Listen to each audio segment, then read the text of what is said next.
Hello dear P1 students. तो आज हम बात करने वाले हैं from an essay on man epistle two of the nature of state of man.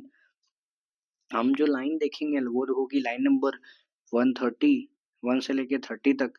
और ये चैनल स्टडी विद प्रखर और मेरा नाम है प्रखर त्रिपाठी। तो हम इसे शुरू करते हैं। कुछ बातें जो मैं आपको बताना चाहूँगा पहले ही कि ये basically epistle two of the nature and state of man basically है क्या। तो ये हमारी जो पोम है वो फिलोसफिकल पोम है जिसको हीरोइक कपलेट्स में लिखा गया है। याद रखने वाली बात है कि this poem is written in या फिर with the use of heroic couplets. अब हीरोइक कपलेट क्या होता है उसके लिए कुछ अलग से देख लेना, मैं यहाँ पे नहीं बताने जा रहा हूँ, नहीं तो बहुत देर हो जाएगी। देर होने का मतलब ये है कि वीडियो लंबी हो जाएगी और ये शॉर्ट समरी वीडियो होगा। और ये एन ऐसे ऑन द मैन में 4 एपिस्टल्स हैं। 4 एपिस्टल्स का मतलब देखो यहाँ पे एपिस्टल 2 लिखा है। 4 एपिस्टल होने का मतलब 4 लेटर्स हैं। ये जो हमारी पोम है ये 4 लेटर्स के फॉर्म में लिखी गई है। और ये सारे लेटर्स किसके नाम पे हैं? तो ये सारे लेटर्स बॉलिंग ब्रोक के नाम पे हैं। BOLING bowling, BROKE broke. ये हमारे जो अलेक्जेंडर पोप थे उन्हीं के एक फ्रेंड थे जिनका नाम है बॉलिंग ब्रोक। तो बॉलिंग ब्रोक को ये सारी पोम्स डेडिकेटेड है अल्टीमेटली, ये कह सकते हो। फिर आगे देखते हैं। ये स्टडी विद प्रखर ये मेरे चैनल का नाम है और this is the contact number. If you want to have PDFs do some discussion with me तो you can text me over there, और if needed we can have a call too. But हाँ, पहले call मत करना, पहले text ही करना। तो let us begin with the explanation. Summary में भी मैं वेरी शॉर्ट समरी बता रहा हूँ। The pome explores human nature, यानी जो हमारी पोम है वो ह्यूमन नेचर पे है। Highlighting that humans are a mix of wisdom and flaws, यानी सारे ही इंसानों के अंदर विजडम भी है यानी बुद्धि भी है और कुछ कमियां भी हैं। लोग अच्छे भी काम करते हैं और बुरे भी काम करते हैं। इस तरह की पोम है हमारी एपिस्टल सेकंड। ठीक है, उसके आगे देखें। हमारे जो राइटर हैं यानी सॉरी हमारे जो पोएट हैं, ठीक, या ऑथर हैं, वो हमें एडवाइस करते हैं, अलेक्जेंडर पोप साहब हमें एडवाइस करते हैं पीपल को to understand themselves instead of trying to comprehend divine mysteries. अब यहाँ पे देखो, पहले अलेक्जेंडर पोप सबको ये सलाह दे रहे हैं कि पहले भाई खुद को समझो। इससे पहले कि तुम डिवाइन मिस्ट्रीज को समझना चाहते हो उससे पहले अपने आप को तो समझो। जैसा हमने एक गाना गाया है बचपन में जो हम प्रेयर्स में गाते थे कि दूसरों की जय से पहले खुद की जय करें, वैसे दूसरों को समझने से पहले हमें खुद को ही समझना पड़ेगा। Humans are caught between, humans जो है वो फंसे रह जाते हैं। किस चीज में फंसे रह जाते हैं? Between divine aspirations and earthly limitations. अब यहाँ पे देखो, हम डिवाइन डिजायर रखते हैं। डिवाइन डिजायर क्या है कि मेरे पास 20 लाख रुपए हो जाए, मेरे पास अगर किसी के पास लाखों रुपए है तो वो सोचेगा मेरे पास करोड़ों रुपए हो जाए। तो हम चाहते हैं कि हमें भगवान भी मिल जाए, हम काम भी ना करें। तो ये सारा हमारा डिवाइन एस्पिरेशन है, यानी कि हम डिवाइनली एस्पिरेशंस में पीछे पड़े रह जाते हैं और हम आगे की चीजें नहीं देख पाते। और अर्थली लिमिटेशन भी है हमारे ऊपर। अर्थली लिमिटेशन क्या है कि हमारे पास भाई 24 ही घंटे हैं, उसी में काम करना, उसी में हमें सोना भी, उसी में हमें खाना भी खाना, उसी में हमें दोस्तों से मजाक भी कर लेना, हंसी मजाक भी कर लेना है। तो ह्यूमन बीइंग इन्हीं सारी चीजों के बीच में फंस करके एक दिन मर जाता है और कुछ भी अच्छा या बहुत बड़ा काम नहीं कर पाता है। Often confuse bye their own reasoning. कई बार ह्यूमन बींग्स कुछ करने तो जाते हैं लेकिन करने के बाद उनको खुद पे ही अपने ऊपर ही लगता है, अपने ऊपर ही ऐसा यकीन होने लगता है कि यार ये मैंने कर क्या दिया, मैं तो इस काम के लिए बना ही नहीं था। तो कई बार ह्यूमन बींग्स अपने ही रीजन देने की क्षमता से कंफ्यूज हो जाते हैं। कई बार तुमने खुद को समझाया कि एग्जाम में अब पढ़ूंगा, ऐसे पढ़ूंगा, वैसे पढ़ूंगा। जब एग्जाम में पढ़ने का समय आया तो तुमने पढ़ा ही नहीं, तो तुम अपनी ही रीजनिंग से कंफ्यूज हो।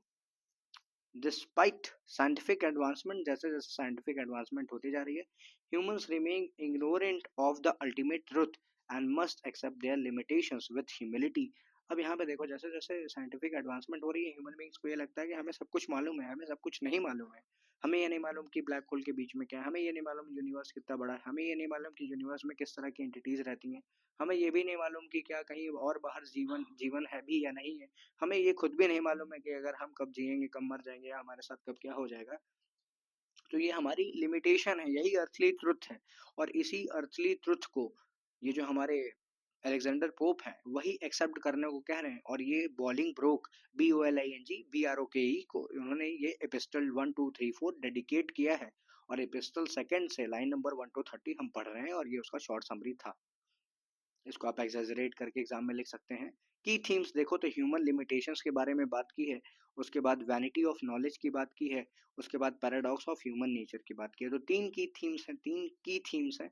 अगर इन की थीम्स को भी मैं समझाने की कोशिश करूँ या और आसानी से बताऊँ, तो देखो ह्यूमन लिमिटेशंस की human are born to error and must focus on self awareness. अब देखो ह्यूमंस का जन्म ही हुआ है एरर करने के लिए।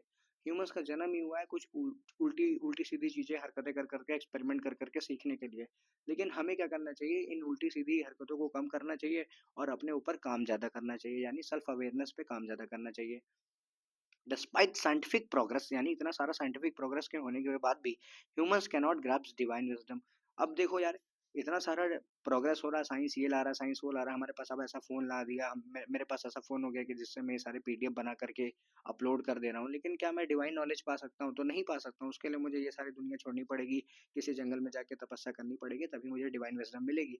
तो समझने वाली ये बात है कि हमारा जो नॉलेज है जिसपे हम प्राइड लेते हैं, वैनिटी का मतलब होता है एक्सेसिव प्राइड या फिर ऐसी चीज जिसकी कोई वैल्यू नहीं है, तो जिसपे हम बहुत ज्यादा एक्सेसिव प्राइड लेते हैं वो हमारे किसी काम के नहीं है। यहाँ पे ये समझाने की कोशिश की गई है humans are both great and vulnerable, wise and foolish. अब देखो ह्यूमंस बहुत ग्रेट होते हैं, वल्नरेबल यानी इंडेंजर्ड होते हैं। देखो हम एक एक समय पे हम बहुत ज़्यादा ग्रेट हैं, हम बहुत ज़्यादा सिक्योर हैं, अगले ही समय हम डेंजर में पड़े होते हैं, हम बहुत ज़्यादा चालाक भी हैं, हम बहुत ज़्यादा फूलिश भी हैं। तो ह्यूमंस इस तरह का नेचर कई बार प्रोसेस करते हैं और कई बार दिखाते भी हैं कि सुबह तुम्हारी कंडीशन जैसे सुबह तुम किसी से मिले तो वो आदमी तुमसे बहुत इम्प्रेस्ड हो गया, शाम को जब तुम घर आए तो मम्मी से मार खा गए। तो यानी कि तुम ही ग्रेट भी हो, तुम ही सक्सेसफुल भी हो, तुम ही अनसक्सेसफुल भी हो, तुम ही वाइज भी हो और तुम ही फुलिश भी हो। ये ह्यूमंस का नेचर है। लास्ट स्लाइड देखते हैं। की फिगर ऑफ स्पीच क्या है इस पोएट्री में, पूरी पोएट्री में हमें क्या की फिगर ऑफ स्पीच देखने को मिलेगी? तो हमें एपोस्ट्रोफी देखने को मिलता है कि डायरेक्ट एड्रेस टू ह्यूमन, यानी एपोस्ट्रोफी, यानी कि एपोस्ट्रोफी का मतलब ये होता है बेसिकली कि वो आदमी है तो नहीं लेकिन फिर भी उससे कुछ बात बोली जा रही है, तो एपोस्ट्रोफी है। फिर एंटाइथीसिस है, यहाँ पे देखो ए छुप गया है, शायद मेरे हिसाब से मुझे ऐसा लगता है कि ये ए छुप गया है, तो इसको मैं लिख देता हूँ।